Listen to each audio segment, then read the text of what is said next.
வடநாட்டிலிருந்து மத புயல் நம்ம தமிழ்நாட்டுக்குள்ள வரலான்னு பார்க்குது, அதை விட்டுறாதீங்க அப்படின்னாரு. அதை நாங்க விடமாட்டோம். நாங்க இல்ல, நாம விட மாட்டோம். மறக்காம சர்ப்ரைஸ் பண்ணுங்க. தேங்க்யூ. சென்னையில் திமுக சார்பில் மனிதநேய விழா நடைபெற்றது.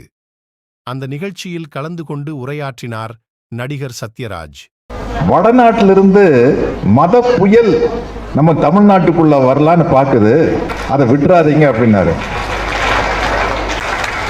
ஏன்னா தமிழ்நாட்டில் இருக்கிற மக்களுக்கெல்லாம் தெரியும், வடநாட்டுக்காரங்களுக்கு தான் அது மத புயல், இங்க இருக்கிறவங்களுக்கு அது மட புயல். கொஞ்சம் கவிதையா பேசணும்ல, அது வடநாட்டை சேர்ந்தவங்க தான் மத புயல், இங்க அது மட புயல்.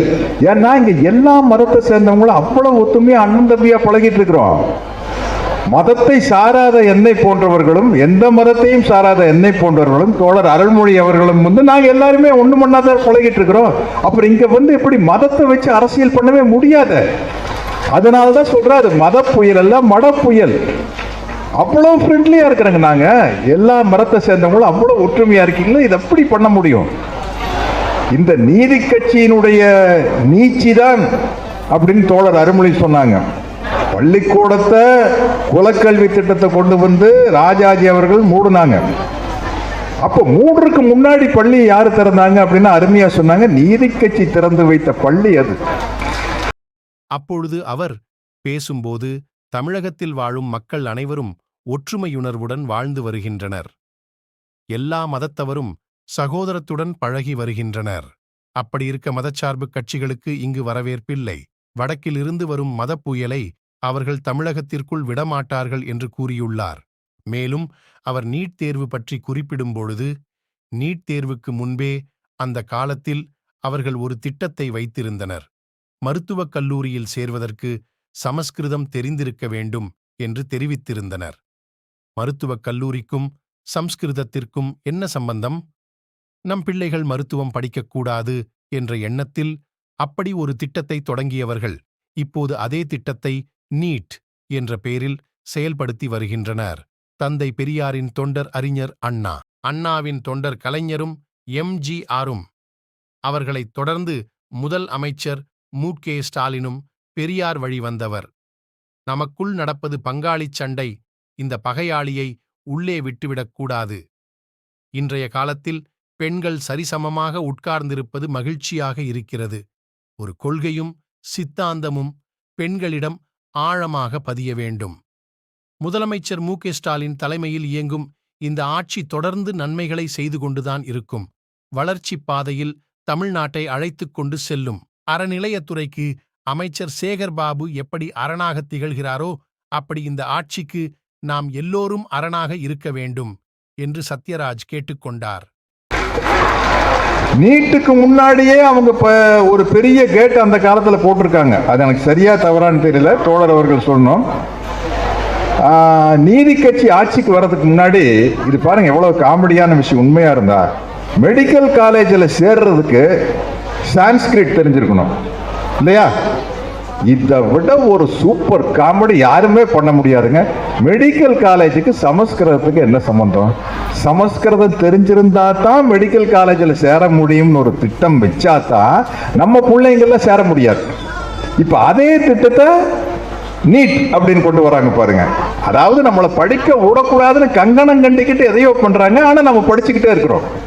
இன்னைக்கு எல்லா பெரிய பெரிய இடத்துல தாழ்த்தப்பட்ட பிற்படுத்தப்பட்ட சமூக சேர்ந்தவங்க பெரிய அளவுல வந்துட்டாங்க. அதுதான் இந்த திராவிட மாடல் ஆட்சியினுடைய மிகப்பெரிய சாதனை. முதலமைச்சர் நம்மளுடைய ஸ்டாலின் அவர்கள், தம்பி விஜய் அவர்கள் பேசும்போது சொன்னாங்க, எனக்கு கவிஞர் வாலி அவர்களுக்கு பாக்யராஜ் சாருக்கு ஒரு ஒத்துமை இருக்குது. நாங்க தீவிரமான புரட்சி தலைவர் எம்ஜிஆர் ரசிகர், அதே சமயத்தில் கலைஞருடைய நண்பராகவும் இருப்போம் அப்படின்ட்டு. அவங்க ரெண்டு பேருமே அப்படித்தான் இருந்திருக்காங்க. நான் ஒரு நிகழ்ச்சி கேள்விப்பட்டேன். அவர் மக்கள் தலம் அவர்கள் எம்ஜிஆர் அவர்கள் முதலமைச்சராக இருக்கையில் காரில் ஏதோ போய் காரில் மற்ற எம்எல்ஏக்கள் எம்பிக்களோட 2-3 பேரோட காரில் போயிருக்காங்க. போகையில் ஒருத்தர் பேச்சு வாக்கில் கலைஞரை வந்து பேர் சொல்லிட்டார். எனக்கே அதை சொல்றது கஷ்டமாக்குது. கருணாநிதி அப்படின்ட்டார். டக்குன்னு காரன் ஓரமாக எடுத்து நீ முதல்ல இறங்கி கேளு அப்படின்ட்டாங்க. யோ நீ இறங்கி நடந்து போயா வீட்டுக்கு. நான் என்னைக்காச்சும் கருணாநிதினு பேர் சொல்லி கேட்டிருக்கியா? கலைஞருங்கிற வார்த்தையை தவிர வேற வார்த்தை என் வாயிலிருந்து வராது. அப்படிப்பட்ட என்கிட்ட நீ அவர் பேர் சொல்லி நீ இறங்கி நடந்து வீட்டுக்கு போ அப்படின்னு சொன்னதை ஒரு நிகழ்ச்சி கேள்விப்பட்டிருக்கேன். அதே மாதிரி அவர் முதலமைச்சராக இருந்தப்போ இதெல்லாம் நான் கேள்விப்பட்ட விஷயம். ரொம்ப ரொம்ப அருமையான விஷயங்க விஜய். இது